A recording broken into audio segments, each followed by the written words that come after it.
Bab 41, Toko Senjata dan Jamu Kota. Nama, pencuri abadi penulis. Plus mematikan mengatur ulang. S dan Eva saat ini sedang menuju ke toko jamu dan senjata kota.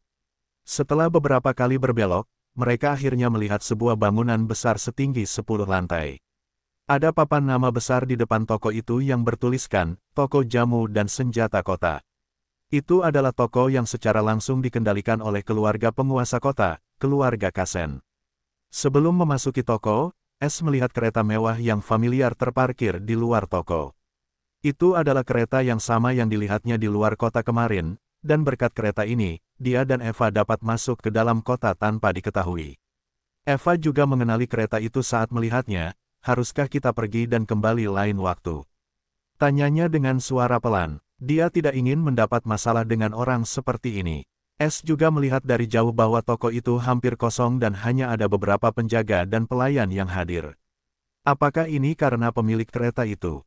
Pikirnya sejenak dan hendak menyetujui saran Eva untuk pergi. Ketika dia melihat seorang wanita muda cantik berambut pirang yang mengenakan gaun mewah berjalan keluar dari toko, beberapa pelayan mengikutinya. Dia bahkan tidak menyadari sekelilingnya dan dengan acuh tak acuh memasuki kereta dengan para pelayan di belakangnya. Setelah dia memasuki keretanya, para penjaga yang berdiri di luar toko dengan tergesa-gesa membentuk dua baris di sekitar kereta dan kereta mulai bergerak menuju pintu keluar pasar. Dia sama sekali tidak sederhana, komentar S saat melihat gadis berambut pirang itu. Karena dia bisa merasakan kultivasinya berada pada tahap awal alam pembentukan fondasi Ki. Ada 4 tahap alam pembentukan fondasi Ki, awal, tengah, tinggi, dan puncak. Gadis itu kira-kira seusia dengan Eva atau sedikit lebih tua darinya, tetapi dia sudah berada pada tahap awal alam pembentukan fondasi Ki. Indra Eva tidak setinggi S dan dia tidak memiliki mata atau indera jiwa sejati dan palsunya sehingga dia tidak tahu mengapa S mengucapkan kata-kata itu. Dan dia pikir S memuji kecantikan gadis pirang itu. Entah mengapa dia merasa tidak senang dan terengah-engah sambil berkata, sudah cukup, ayo kita pergi ke toko itu. Dia tidak memberinya kesempatan dan mulai berjalan menuju pintu masuk toko sambil mengabaikannya. S menjadi bingung setelah melihatnya bertindak seperti ini. Apa yang terjadi padanya? Dia berpikir dan mengejarnya. Sekarang kereta itu sudah pergi, para pelanggan mulai memasuki toko lagi. Mereka memasuki toko besar dan langsung menuju konter tempat seorang lelaki tua duduk. Lelaki tua itu melihat S dan Eva masih muda dan tersenyum seperti orang tua sambil berkata, "Apa yang bisa saya bantu?" Eva berkata dengan nada tidak sopan sebelum S bisa mengucapkan sepatah kata pun. Apakah Anda menjual tas penyimpanan dan baju sirah lembut untuk wanita di sini? S tidak berdaya setelah melihat Eva bersikap seperti ini, dia bisa merasakan bahwa Eva sedang dalam suasana hati yang buruk karena suatu alasan dan membiarkannya melakukan apa yang dia inginkan untuk sementara waktu. Orang tua itu melihat sikap Eva yang mendominasi dan tersenyum penuh pengertian ke arah S dan berkata, "Ya, kami punya semua yang kamu butuhkan terutama tas penyimpanan, hanya toko kami yang menjualnya di seluruh kota. Kamu bisa menuju ke lantai 5 setelah kamu menunjukkan 1 juta koin rubi, ini adalah aturan toko kami." S kagum dengan aturan ini karena 1 juta koin rubi sangat banyak di kota Riverflower, dan di sini mereka harus menunjukkannya hanya untuk naik ke lantai atas toko. Orang tahu bahwa dia hanya punya 5 juta koin rubi di perbendaharaan keluarga Kelby itu dan bahkan kekayaan Rilan berasal dari ahli tingkat kerajaan. Eva tidak mengatakan apa-apa dan hanya menatap S dengan mata penuh amarah. S tidak menunda lagi setelah melihat mata tajam Eva dan mengambil kartu kristal kuning dari sakunya. Di kartu itu tertulis 1 juta dan simbol koin rubi terukir. Ini adalah kartu kristal rubi yang biasa menyimpan sejumlah besar uang. Orang tua itu tidak berkata apa-apa setelah melihat kartu kristal rubi di tangannya dan mengedipkan mata ke arah seorang petugas. Petugas itu segera maju, "Pelanggan yang terhormat, silakan ikuti saya." Mereka berdua mengikuti petugas itu menuju lantai atas dan mencapai tujuan mereka di lantai 5 toko. Lantai 5 toko itu tampak jauh lebih megah daripada lantai pertama. Ada deretan rak di sini dan di atasnya terdapat berbagai macam senjata, baju zirah, dan pil yang berkilau, orang bisa melihatnya melalui kaca. Eva sama sekali lupa akan emosinya saat melihat semua baju zirah itu. Dia ingin mencuri semuanya tetapi segera melupakannya setelah berpikir, kita hanya akan mencuri dari orang jahat. S tidak begitu terkesan dengan semua harta karun itu karena dia sudah melihat semua harta karun dari kerajaan itu. Itu hanya senjata bintang 1 dan pil kelas putih di sini. Seorang wanita tua duduk di belakang meja kasir, dia adalah penguasa lantai 5 dan kultivasinya berada di puncak alam gerbangki. Dia melihat S dan Eva datang ke lantainya dan berkata tanpa ekspresi, "Apa yang kalian butuhkan?" Dia tidak suka banyak bicara dan hanya peduli pada tamu penting dan di matanya, S sama sekali tidak penting jadi dia langsung ke pokok permasalahan. S tidak mempermasalahkan sikapnya, dia di sini untuk berbelanja bukan untuk mendapatkan rasa hormat siapapun. Namun Eva berbeda darinya dan berkata dengan nada tidak senang, "Apakah tokomu selalu menyapa pelanggan seperti ini?" Wanita tua itu bahkan tidak bergeming dan berkata dengan nada meremehkan, "Kau boleh pergi jika kau di sini hanya untuk membuang-buang waktuku." Dia hendak bertengkar ketika merasakan tangan S memegang bahunya dengan kuat.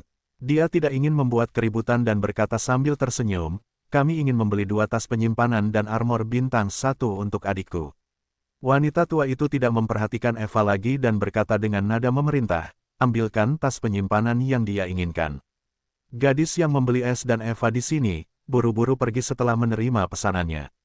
Dia tahu betul betapa kasarnya wanita tua ini dan tidak ada yang bisa berbuat apa-apa karena dia adalah anggota keluarga Kasen. "Kamu bisa memilih armor apapun dari lantai ini." Dia berkata kepada S. S tidak mengatakan apa-apa dan mengedipkan mata ke arah Eva yang sedang marah besar. Dia menarik napas dalam-dalam dan menatap tajam ke arah wanita tua yang kasar itu. Setelah sedikit tenang, dia mengabaikan wanita jahat itu dan mulai memilih armor untuk dirinya sendiri bersama S. Ada banyak jenis armor yang dipajang di sini, tetapi semuanya terlalu mencolok dan dia tidak menyukainya jadi dia memilih armor lembut untuk seluruh tubuh wanita berwarna hitam. S juga melihat-lihat tanpa minat, dia punya beberapa armor yang jauh lebih bagus dari yang dipajang, tetapi semuanya armor berat, dan keahliannya sebagian besar berfokus pada kecepatan jadi dia dan Eva tidak bisa memakainya. Dia ingin menjual semuanya begitu dia mencapai kerajaan untuk mendapatkan Keystone karena dia punya lebih dari cukup koin ruby. S baru saja akan mengalihkan pandangannya ke tempat lain ketika dia melihat tudung hitam di pajangan armor. Itu adalah tudung dengan pola biru tua dan matanya berbinar, "Aku juga mau tudung hitam itu." Dia berkata kepada wanita tua yang kasar itu. Setelah beberapa saat, gadis pelayan itu kembali dengan 2 tas hijau kecil di tangannya. Dia tidak menyerahkannya langsung kepada S dan memberikannya kepada wanita tua itu.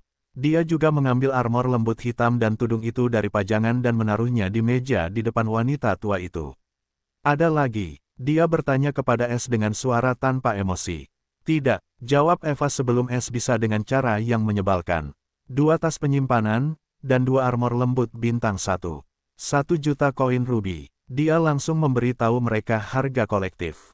S mengangkat alisnya setelah mendengar harganya, 1 juta tidak banyak baginya, tetapi cara dia berbicara kepada mereka dalam bentuk bintang membuatnya kesal dan melihat ke arah pinggang wanita tua itu dan ada tas penyimpanan hitam yang tergantung.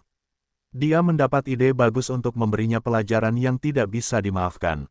"Ini 1 juta milikmu." Dia memberikan kartu kristal 1 juta itu kepada wanita itu dan mengambil tas penyimpanan dan baju besi itu. Dia tidak memberi Eva kesempatan untuk mengatakan apapun, dia memegang tangannya yang halus dan menyeretnya menuju pintu keluar lantai. Setelah meninggalkan toko, Eva di bawah dengan marah, "Mengapa kamu tidak membiarkanku memberinya pelajaran?" Dia yakin dengan kemampuannya dan ingin melawan nenek tua itu, dan setelah itu mereka bisa keluar dari toko tanpa cedera. Namun, dia tidak membiarkannya melakukan apa yang dia rencanakan, dan itulah sebabnya dia sekarang marah. "Ambil saja ini dan jangan terlalu menarik perhatian ke arah kami." S mengabaikan wajah marahnya dan memberinya tas penyimpanan hitam sambil tersenyum. Dia hendak berdebat dengannya ketika dia melihat tas penyimpanan hitam itu dan menjadi bingung, "Bukankah kita membeli tas warna hijau?" "Hehehe, apakah kamu percaya padaku jika aku mengatakan bahwa tas penyimpanan ini milik nenek tua?" S tertawa ketika dia memberikan tas penyimpanan itu kepada Eva. "Benarkah?" Dia segera menerima tas itu dari S dan melihat di dalamnya ada 4 juta koin ruby, kartu kristal, beberapa pakaian dan barang-barang lain untuk seorang wanita, dan cambuk bintang 1. Karena senjata bintang 1 ini tidak dapat mengandung ki dan hanya berfungsi ketika seseorang memasoknya dengan ki, mereka dapat disimpan di dalam tas penyimpanan. Bagaimana kamu melakukannya? Dia bertanya kepadanya sambil berseru. Itu rahasia dagang. Dia mengangkat bahunya dan berkata sambil tersenyum. Dia menggunakan benang jiwa dan copet untuk merampok nenek tua itu. Sekarang indera surgawinya bisa mencapai 30 meter, jadi mudah untuk merampok seseorang seperti nenek tua itu. Dia tidak mendapatkan TP karena hanya ada satu senjata dan uang. Itu sebabnya dia memutuskan untuk memberikannya kepada Eva sehingga dia bisa bebas dari menjadi banknya. Eva menjadi sangat senang dan tidak mempermasalahkan S lagi dan mulai menyimpan barang-barangnya di dalam tas penyimpanan. Setelah beberapa waktu, S menyadari bahwa dia seharusnya tidak pernah memberinya uang itu karena setelah menjadi kaya, Eva berkeliaran di seluruh pasar sepanjang malam dan membeli apapun yang dia suka. Tetapi mereka tidak tahu bahwa tanpa sadar S telah merampok saudara perempuan City Lord dan memberitahu seseorang yang seharusnya tidak mereka lakukan. Setelah kepergian S dan Eva, di toko City Herb and Weapons terjadi keributan besar di dalam toko. Seseorang mencuri tas penyimpanan Sila Kasen, saudara perempuan penguasa kota, dan orang-orang yang dicurigai adalah dua remaja.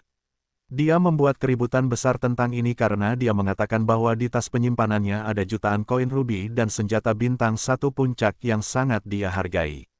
Hari itu hanya dua dari mereka yang pergi ke lantai Sila, oleh karena itu, dia hanya bisa mencurigai mereka. Semua orang mencibir klaim ini dan beberapa menertawakannya secara diam-diam karena Sila adalah ahli gerbang ki puncak dan menurutnya dia tidak merasakan ki dari mereka berdua. Tetapi tidak peduli seberapa banyak mereka tidak setuju dengannya atau mengolok-oloknya, mereka tidak mengatakannya dengan lantang. Insiden ini mendapat cukup banyak popularitas karena tidak ada yang berani main-main dengan keluarga Kasen di dalam kota Red Mountain.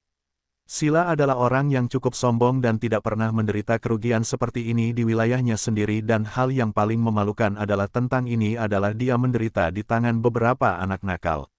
Itu sebabnya dia tidak ingin memberitahu siapapun tentang hal itu terlebih dahulu, tetapi dia tidak bisa menerima ini dan melihat kedua bajingan sialan itu berkeliaran dengan bebas.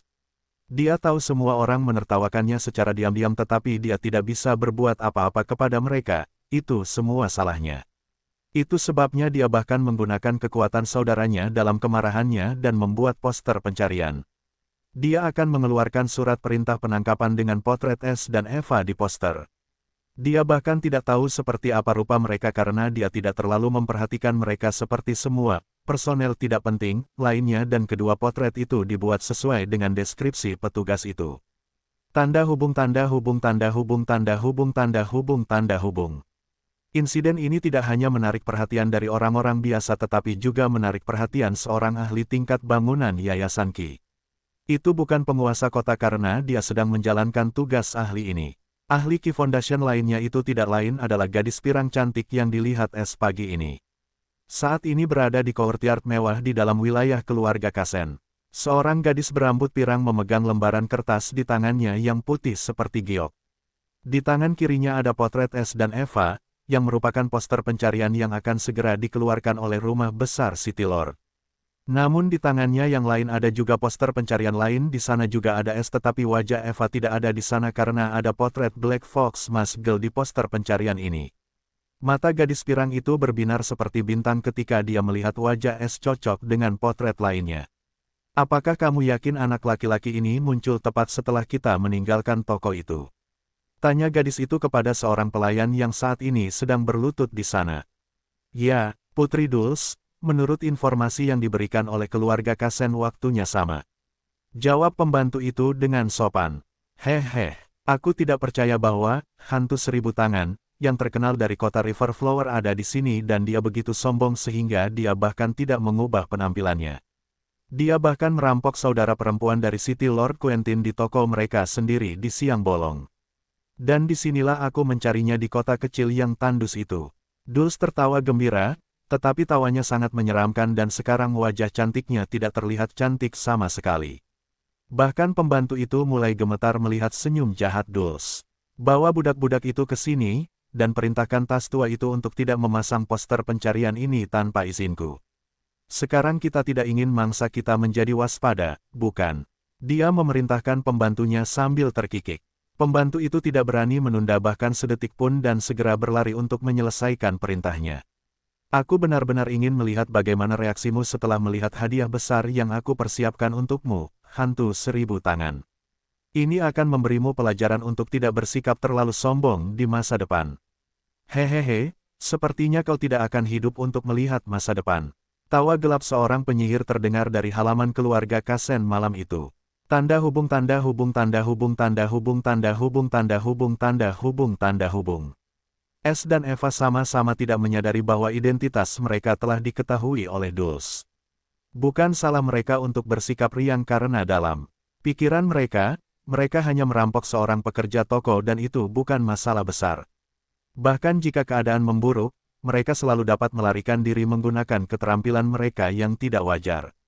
Bagaimanapun, S masih seorang anak laki-laki berusia 12,5 tahun dan tidak tahu bahwa dengan keberhasilan dan kemenangan yang berkelanjutan, muncul racun mematikan yang disebut kesombongan.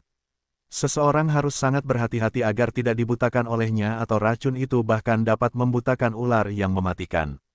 Ular itu berpikir tidak ada yang dapat membunuhnya karena bisanya dan dia tak terkalahkan di negeri itu. Namun, ketika seekor elang tiba-tiba menyerang dari langit, bahkan ular sombong itu tidak dapat berbuat apa-apa selain menjadi santapan bagi elang itu.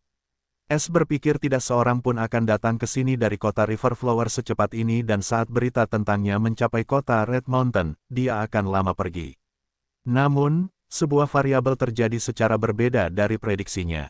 Seorang gadis yang pertama kali dia lihat pagi ini telah menemukan identitas aslinya, dan dia bahkan tidak mengetahuinya. Dulce telah menghentikan sila dari memasang poster pencarian S dan Eva.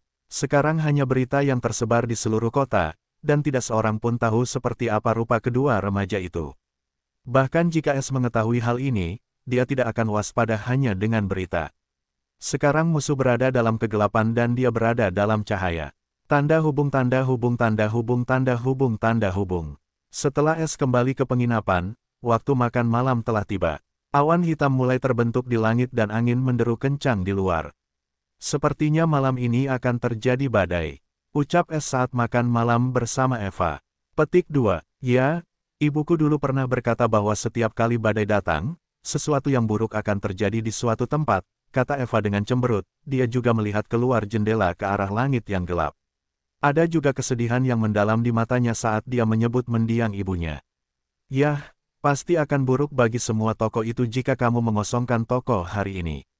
S tidak ingin melihatnya sedih jadi dia bercanda tentang pesta belanja yang telah dilakukannya hari ini.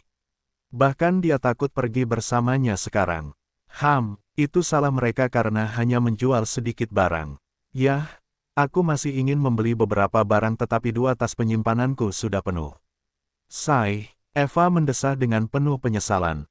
Kita seharusnya membeli 2 atau 3 tas lagi, tetapi sekarang setelah kita merampok nenek tua itu, kita tidak bisa pergi ke sana lagi.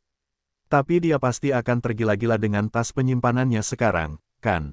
Eva tertawa kecil, hehe, aku ingin sekali melihat wajahnya. Butiran keringat mulai terbentuk di dahi S ketika Eva berkata dia masih ingin membeli lebih banyak. Dia membeli lebih dari 2 tas penyimpanan berisi pakaian dan barang-barang kewanitaan lainnya, S harus memberinya tas penyimpanan lagi. Dia bahkan berbelanja untuknya dan semua barang itu ada di dalam tas penyimpanannya dan tas itu hampir penuh. Kita harus tahu bahwa ruang di dalam tas itu berukuran 5 meter kubik dan dia telah mengisinya dalam waktu setengah hari. Menurut sistem, tas penyimpanan ini adalah sampah dan hanya dapat menampung ruang di dalamnya selama 10 tahun. Aku harus berpura-pura sakit besok. Dia membuat keputusan penting dalam hatinya. Dia tidak ingin menjadi rekan belanjanya lagi. Setelah makan malam, mereka berdua pergi ke kamar mereka. S mendesah lega setelah ia pikir ia akhirnya terbebas dari cengkeraman jahat Eva. S duduk di tempat tidur dan mengeluarkan beberapa buku baru dan lama dari tempat penyimpanan pencuri ini dan mulai membaca buku-buku tersebut. Menatap buku-buku tersebut ia terbebas dari bibi itu hari ini. Ia tersenyum. Setelah memikirkannya, aku heran apakah kecemasannya itu karena uang. Aku harap, dengan semua koin rubi itu ia akan dapat menyelesaikan masalahnya. Aku akan mengunjunginya sebelum meninggalkan kota. S telah merasakan kecemasan wanita itu dengan indera jiwanya itulah sebabnya ia meninggalkan semua koin rubi itu. Setelah menjernihkan pikirannya, ia membaca buku-buku tentang negeri kota, negeri tingkat 4 di benua Azurewin, dan pengetahuan umum lainnya tentang benua Azurewin. Jadi, tempat tinggal manusia disebut benua Azurewin dan terbagi menjadi 4 tingkat negeri kerajaan, kekaisaran, kerajaan, dan kota, dan tanah terlantar. S memiliki sedikit gambaran tentang tanah level 4 dan sedikit informasi tentang kerajaan dari Eva, tetapi dia tidak tahu tentang nama dan klasifikasi seluruh benua. Dia mendengar tentang benua iblis, benua pemburu, dan benua darah dari pemilik restoran tempat dia dulu bekerja sebagai pencuci piring karena pemilik itu suka mengumpulkan cerita tentang 3 ras teratas di dunia. Kenapa tidak disebutkan tingkat kultivasi di atas alam Sungai Qi? Sepertinya mereka ingin menyembunyikan informasi ini dari semua orang di tanah kota. Dia menjadi bingung membaca semua buku dan menyimpulkan. S tahu tentang semua alam karena sistemnya. Sekarang dia tahu akal sehat tentang dunia ini. Mereka bahkan tidak mengizinkan siapapun dari tanah terlantar di kota-kota. Mereka menyebut semua orang tanah terlantar itu sebagai pendosa. Tapi kenapa? Apa yang telah mereka lakukan untuk mendapatkan perlakuan seperti ini? Ini adalah pertama kalinya dia membaca tentang hal itu. Tetapi bahkan di buku-buku, tidak disebutkan alasan mengapa semua orang itu menyebut pendosa. Seolah-olah semua informasi itu terhapus, atau tidak ada yang ingin menulis tentangnya. Jika kekuatan tingkat kota ingin pergi ke tanah tingkat kerajaan, mereka membutuhkan kekuatan tingkat kerajaan untuk menerima mereka sebagai negara kerajaan mereka, dan kota itu harus mampu menguasai minimal 10 kota bintang 1. Bahkan setelah itu, mereka harus lulus ujian khusus kerajaan. Hanya disebutkan tentang ini, bukan ujian itu sendiri. Namun, buku-buku lama ini menyimpan cukup banyak informasi, bahkan buku-buku baru ini tidak memiliki informasi terperinci semacam ini. Kurasa aku beruntung bisa berhenti di warung bibi itu. Ia menjadi terpesona oleh semua informasi baru yang dibacanya di buku-buku itu. Kota terkuat saat ini di seluruh negeri kota adalah Kota Bulan Baru. Dan kota itu cukup jauh dari sini. Aku perlu berjalan kaki selama 6 bulan untuk mencapainya dan menurut peta ini hutan yang kita lintasi itu disebut hutan bulan. Kita harus menyeberanginya lagi dan kali ini masuk ke bagian yang lebih dalam untuk mencapai kota bulan baru. Baiklah, kurasa kita harus meninggalkan kota ini setelah bulan ini. Hanya butuh waktu sekitar 1 tahun bagi kita berdua untuk menyeberangi hutan bulan jika kita tidak ingin mendapat masalah dengan binatang iblis itu. Namun, ini juga bagus. Aku bisa mendapatkan poin pengalaman saat berada di alam liar dan membangun fondasi surgawi sebelum mencapai kota. S merenung sambil membuat rencananya. Sistem mengubah semua pil di ruang penyimpanan pencuriku menjadi EXP. S menyampaikan suaranya yang bersemangat dalam benaknya. Dia hanya butuh sedikit EXP untuk membuka gerbang kelima gerbang surgawi. Dia membeli pil peringkat putih senilai 2 juta dari pasar hari ini dan sekarang dia siap untuk membuka gerbang terakhirnya di gerbang Qi. Setelah itu, dia hanya perlu mengumpulkan cukup EXP untuk membangun fondasi surgawi. Itulah sebabnya dia bersemangat setelah melihat dia akan segera pergi ke alam liar. Sama dengan. Sistem telah mengubah semua pil menjadi 6.000 EXP. Selamat kepada tuan rumah atas pembukaan gerbang kelima gerbang surgawi. Status tuan rumah telah diperbarui. EXP, 470 per 20.000. Sama dengan. S tidak mendengar suara sistem karena Qi surgawi melonjak seperti gelombang pasang di dalam tubuhnya. Dia menutup matanya dan mulai membaca teknik pencuri surga. Tanda hubung. Di wilayah keluarga Kasen, di dalam halaman Dulce. Di belakang Dulce berdiri 2 pria parubaya dan 1 pria tua. Kepala mereka tertunduk, jelas bahwa mereka berada di posisi yang lebih rendah daripada Dulce. Salah satu pria parubaya memiliki alis tebal dan yang lainnya botak, mereka berdua adalah pengawal Dulce. Pria tua itu memiliki rambut perak panjang, dia adalah penguasa kota Red Mountain City Quentin Kasen. Ada 4 sosok berlutut di depan Dulce. Mereka mengenakan pakaian compang camping dan ada luka di sekujur tubuh mereka. Tampaknya mereka disiksa sebelum datang ke sini. Jika S ada di sini, dia akan terkejut melihat 2 dari 4 orang ini karena mereka adalah Asher Kelby dan Rylan Grant. Ya, mereka adalah Asher dan Rylan, keduanya cucu dan kakek dalam keadaan yang sangat menyedihkan. Di samping mereka ada seorang pria lain bernama Sumyan Kelby, dan yang terakhir adalah mantan penguasa kota-kota bunga sungai Matisse Leighton. Semua kepala dari 3 keluarga teratas di kota bunga sungai ada di sini. Namun, mereka sama sekali tidak tampak seperti tokoh yang agung dan bermartabat. Kondisi mereka sangat buruk, terutama Rilan dan Asher. Tanda hubung tanda hubung tanda hubung tanda hubung tanda hubung tanda hubung tanda hubung tanda hubung. Itu semua terjadi 15 hari yang lalu ketika Asher berada di Gunung Merah mencari es seperti anjing gila. Dia adalah bakat terbaik di seluruh kota dan seseorang telah mempermalukannya untuk pertama kalinya dalam hidupnya. Bagaimana dia bisa menyerah begitu saja?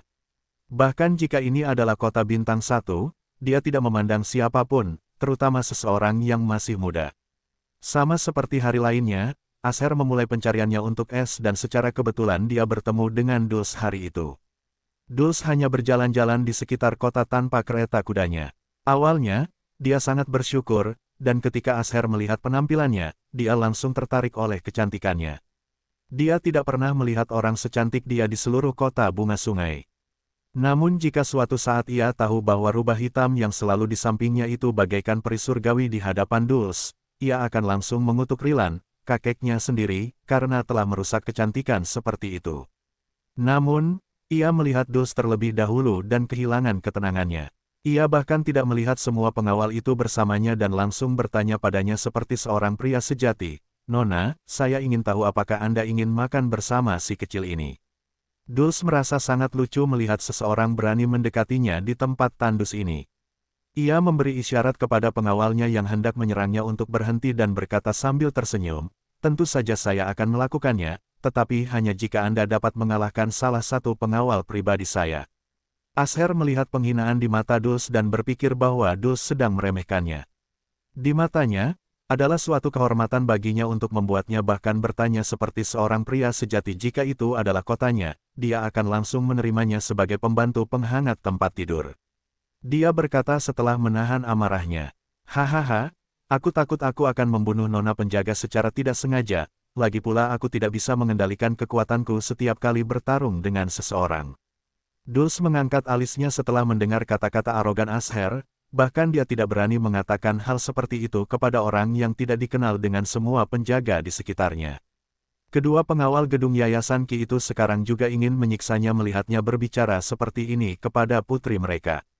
Dia berkata dengan nada lembut tetapi ada sedikit kemarahan dalam suaranya, "Si botak, hati-hati patahkan kakinya dan jangan membunuhnya secara tidak sengaja, aku ingin dia memohon pengampunan." Wajah tampan Asher memerah karena marah setelah mendengar kata-katanya.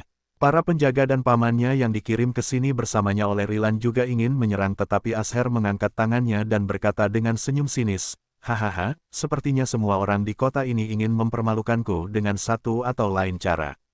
Dia segera menempatkan Dulce pada level yang sama dengan es dalam daftar orang yang paling dibencinya. Saat itu masih di tengah jalan ketika semua ini menjadi transparan. Banyak orang berkumpul untuk melihat apa yang sebenarnya terjadi. Beberapa dari mereka mulai bersorak untuk Asher agar memulai pertarungan. Si botak menyerang saat Asher mengucapkan kata-kata itu dan melepaskan aura alam Qi Foundation Building miliknya. Wajah Asher langsung menjadi tidak teratur dan pucat pasi setelah tekanan itu menimpanya. Dia segera merasakan bahwa tekanan itu 100 kali lebih kuat dari kakeknya. Namun sekarang anak panah itu telah meninggalkan busurnya. Sebuah pukulan datang langsung ke dadanya. Jika pukulan dari ahli Qi Foundation itu mengenainya, dia akan lumpuh seumur hidup. Asher segera melepaskan kultivasi Fourth Gate miliknya dan dia menggunakan keterampilan tingkat manusia. Itu adalah keterampilan keluarga Grand. Karena dia adalah pemuda paling berbakat di seluruh kota, kakeknya tidak pelit padanya dan membiarkannya mempelajari keterampilan keluarga Grand meskipun dia berasal dari keluarga Kelby. Tinju palu besi. Asher berteriak dan tinjunya mulai mengeras seperti besi yang dipalu. Ini adalah keterampilan tingkat manusia. Namun di depan alam Qi Foundation Building, dia hanyalah seekor semut.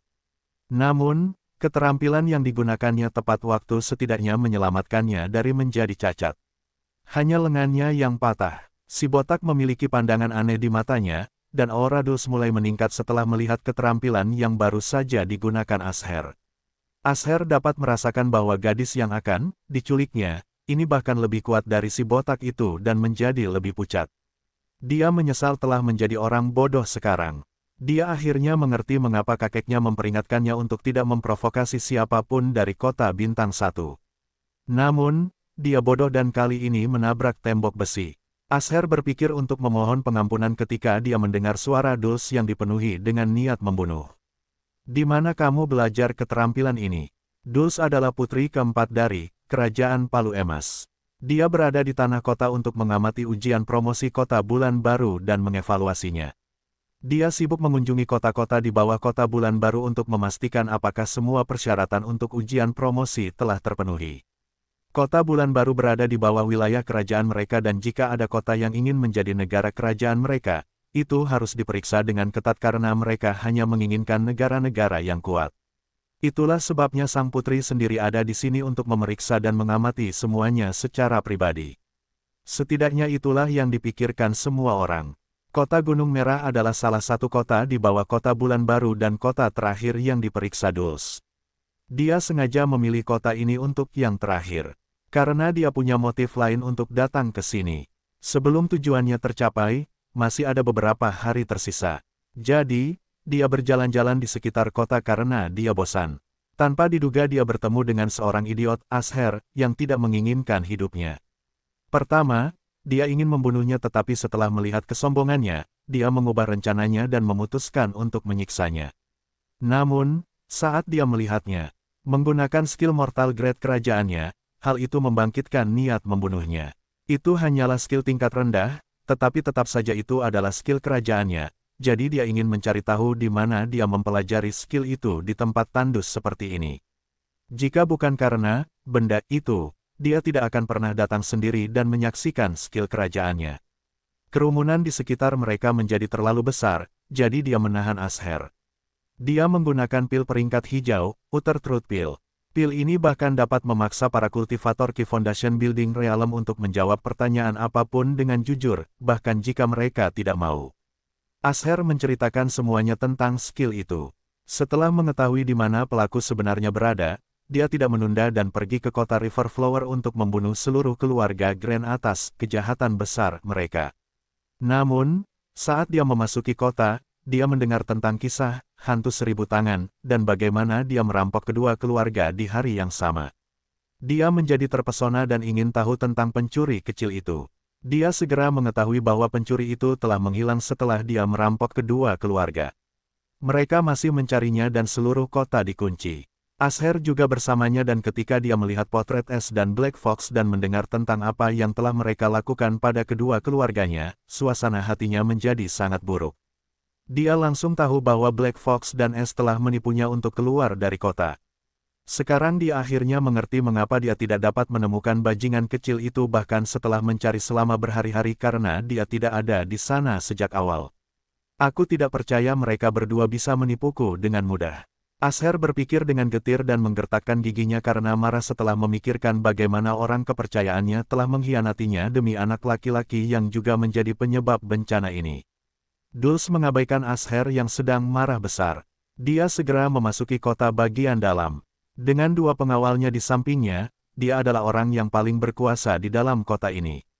Dia dengan mudah mencapai keluarga Grand dan Rilan yang masih mencari es di mana-mana ditangkap olehnya seperti tikus. Dia memberi Rilan yang dipukuli seperti anjing pil kebenaran sejati. Setelah pil itu bekerja, Rilan mulai mengatakan yang sebenarnya tentang bagaimana dia membunuh seorang ahli dari sebuah kerajaan karena keserakahannya dan cincin penyimpanannya. Dia bahkan memberitahukan semua nama teknik dan keterampilan yang ada di dalam cincin penyimpanan itu. Asher tidak percaya apa yang didengarnya. Bahkan para tetua keluarga Grand yang tergeletak di tanah setelah dipukuli hanya memiliki satu pikiran dan itu adalah kita semua mati. Kompleksitas Dulce menjadi buruk setelah dia mendengar kebenaran karena ahli yang dibunuh Rilan berasal dari kerajaannya. Dia membaca beberapa laporan bahwa beberapa ahli pernah dikirim untuk membunuh seorang pengkhianat tetapi mereka tidak pernah kembali hidup-hidup. Dia tidak menyangka bahwa salah satu dari mereka telah menemui ajalnya di tangan sampah ini. Kau tahu apa yang telah kau lakukan dengan benar dan konsekuensi dari membunuh seseorang dari kerajaanku. Kau bahkan mempraktikkan teknik dan keterampilan tanpa izin dari kami. Sekarang cincin penyimpanan itu ada di tangan seorang pencuri kecil dan semua keterampilan dan teknik ada dalam kepemilikannya. Dengan ini aku menyatakan bahwa eksekusi keluarga Grand dan seluruh kota bunga sungai akan dihancurkan menjadi puing-puing dan setiap makhluk hidup di dalam kota akan dibunuh tanpa ampun. Menangkap penguasa kota dan kepala keluarga Kelby juga dapat digunakan sebagai budak. Setelah membunuh semua orang, periksa setiap sudut kota. Aku ingin si hantu 1000 tangan itu hidup-hidup. Dia memberi perintah dengan suara yang mendominasi. Ini adalah konsekuensi dari menentang aturan yang ditetapkan oleh orang-orang yang berkuasa. Tidak seorang pun dapat melanggarnya jika seseorang tidak memiliki kekuatan. Rilan berpikir bahwa karena berada di kota bintang 2, tidak seorang pun akan pernah datang ke sini dan dengan hati-hati mengendalikan keterampilan yang dia tunjukkan di depan umum. Dia hanya ingin memperkuat kekuatan keluarganya dengan keterampilan tingkat manusia itu. Ketika saatnya tiba untuk memperjuangkan posisi penguasa kota, mereka akan menjadi aset terbesarnya. Dia bahkan tidak memberi tahu nama keterampilan itu kepada siapapun. Dia hanya membiarkan bawahannya yang paling terpercaya mempelajarinya. Tetapi dia tidak akan pernah membayangkan bahwa seorang anak laki-laki akan mencuri cincinnya di bawah hidungnya. Hal yang paling lucu adalah bukan anak laki-laki itu yang memberitahu kerajaan tetapi pelakunya adalah cucunya sendiri yang merupakan kesayangannya. Bahkan jika dia memiliki cincin itu, dia tetap akan ketahuan oleh gadis muda itu gara-gara cucunya yang idiot. Setelah Dulce memberi perintah, pembantaian di seluruh kota bunga sungai pun dimulai. Garis bawah garis bawah garis bawah garis bawah garis bawah garis bawah garis bawah garis bawah garis bawah garis bawah garis bawah garis bawah garis bawah garis bawah garis bawah garis bawah garis bawah garis bawah garis bawah. Saat ini, di dalam halaman Dulce, tuan-tuan dari kota bunga sungai, oh, sekarang aku seharusnya disebut kota bunga sungai. Baiklah, terserahlah, lihatlah potret pemuda tampan ini yang baru saja dibuat hari ini. Dulce terkekeh saat menunjukkan potret es kepada mereka. Keempat kepala mereka menunduk, dan mata mereka lesu. Mereka bahkan tidak punya tenaga untuk mengedipkan mata. Keempat penjaga yang berdiri di belakang mereka menjambak rambut mereka dan menegakkan kepala agar mereka dapat melihat potret itu. Mereka semua mengerang kesakitan saat kepala mereka digerakkan. Reaksi pertama keempat dari mereka saat melihat wajah es tidak seberapa. Namun setelah beberapa saat, mereka mulai berpikir bahwa wajah itu tampak sangat familiar, terutama Asher, Sumyan, dan Rilan. Mereka akhirnya mengingat wajah ini karena wajah inilah yang mereka lihat berkali-kali dalam mimpi buruk mereka dan semua karena wajah inilah mereka berada dalam situasi seperti ini. Mereka semua berpikir untuk menyiksa pemilik wajah ini jutaan kali dan meminum darahnya serta memakan dagingnya. Kilan adalah orang pertama yang bereaksi dan ada kebencian, keluhan, dan niat membunuh yang ekstrim di matanya yang lesu. Dia berteriak sekuat tenaga, itu dia. Penjambret itu, sama seperti Kilan, Asher dan Sumyan mulai mengumpat dengan keras. Mereka tidak tahu bagaimana mereka mendapatkan energi itu tetapi tangan mereka mengepal erat dan mereka menggertakkan gigi karena kebencian. Di sisi lain, Matias sangat tenang dan dia tidak mengumpat seperti orang lain dan tidak ada kebencian sama sekali di matanya. Sebaliknya, ada keterkejutan, rasa hormat, dan tatapan aneh, tetapi tidak ada sedikit pun kebencian. Tetapi ekspresinya tersembunyi dengan sangat baik dan tidak ada yang bisa melihatnya. Semua orang tahu bahwa dia tidak banyak bicara. Bahkan ketika seluruh keluarganya dibantai di depan matanya, dia tidak pernah mengucapkan sepatah kata pun. Bahkan Dulce berpikir bahwa ayahnya sudah gila setelah melihat seluruh kotanya hancur sehingga dia tidak terlalu memperhatikannya selama ini. Baiklah tuan-tuan, sekarang kalian lihat kota kalian bintang kecil yang sedang naik daun ada di sini dan aku akan memberi kalian kesempatan untuk membalas dendam. Kita akan memulai pertunjukan malam ini dan kalian semua adalah pemeran pembuka. Dulce berkata sambil menepukkan kedua tangannya. Dia memberi mereka 4 pil penyembuh dengan pola misterius ganda terukir di atasnya. Pil-pil itu adalah pil bermutu hijau. Mereka semua memakan pil penyembuh itu dan luka-luka mereka mulai sembuh dengan kecepatan yang mengkhawatirkan. Inilah kekuatan pil bermutu hijau. Kecuali Matias dan yang lainnya, 3 orang bersemangat tinggi. Mereka bahkan tidak berpikir untuk lari karena mereka bahkan tidak punya tempat untuk lari. Mereka hanya ingin membalaskan dendam keluarga mereka atau ingin membawa es ke dunia bawah bersama mereka. Mereka siap untuk dibunuh atau dibunuh kali ini tetapi mereka bertekad untuk menangkap pencuri itu. Badai akhirnya siap setelah 4 jam, es membuka matanya yang tertutup rapat. Ia telah berhasil menstabilkan wilayahnya di puncak wilayah gerbang surgawi. Ia akhirnya membuka gerbang diri surgawi terakhir, gerbang hati. Ia dapat merasakan seluruh tubuhnya menjadi lebih ringan. Ki surgawi mengalir di seluruh meridian tubuhnya dengan lancar seperti aliran sungai. Pembukaan meridian adalah tanda gerbang hati. Indra-indranya yang lain kini semakin tajam. Sambil mengasimilasi gerbang hati, ia juga mulai menyerap ki surgawi di meridiannya. Saat itu tengah malam dan kota itu sunyi. Namun, cuacanya sangat berbeda di luar sana, hujan deras. Orang dapat mendengar suara gemuruh petir yang dalam, sesekali. Di luar penginapan tempat Es menginap, pintu masuk sudah dikelilingi oleh banyak penjaga. Di jalan raya, 2 kereta kuda mewah sedang melaju. Karena cuaca, Es sama sekali tidak menyadari gangguan ini. Dulce memilih untuk menyerang sekarang karena alasan ini, ia tidak akan pernah melihatnya datang. Dia mendengar banyak cerita tentangnya dan dia tahu dia sangat ahli dalam melarikan diri. Itulah sebabnya dia membeli semua penjaga elit ini. Kereta kuda mewah ini berhenti tepat sebelum pintu masuk penginapan. Ada banyak penjaga di sekitar kereta tetapi hanya satu kereta milik Dulce sedangkan yang lainnya milik penguasa kota. Mereka ada di sini untuk tujuan yang sama dan itu adalah untuk menangkap Es hidup-hidup.